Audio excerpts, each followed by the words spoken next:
Vjedhja e informacionit nga instancat shtetërore nga gazetarët shqiptar apo marrëdhënie delikate mes tyre janë disa nga vështirësitë më të mëdha që këta të fundit përballen çdo ditë. Për këtë, Instituti Shqiptar i Mediave është njohur më nga afër me problemet e gazetarëve në qytetin e Elbasanit gjatë një takimi gjatë ditës së sotme në këtë qytet. Sipas koordinatorit të Institutit të Medias, Agim Doksani, qëllimi i këtij takimi ishte trajnimi i gazetarëve përballë sfidave të tilla, të cilat janë shumë shqetësuese për punën e një gazetari. Është një problematikë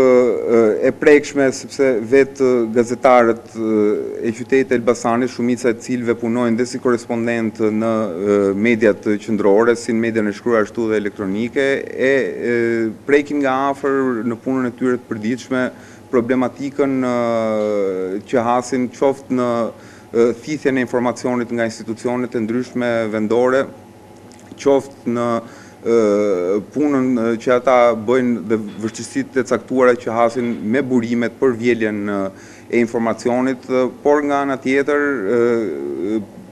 një problematikë që del më e spikatur është pikërisht fakti që shpesh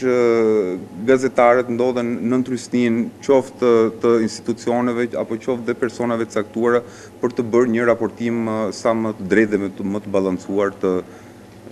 lajmeve. Sipas Doksanit, projektet e trajnimit të gazetarëve për këto sfida do të vazhdojnë edhe në rrethet të tjera, pasi probleme të tilla janë evidentuar masivisht në çdo rreth të Shqipërisë.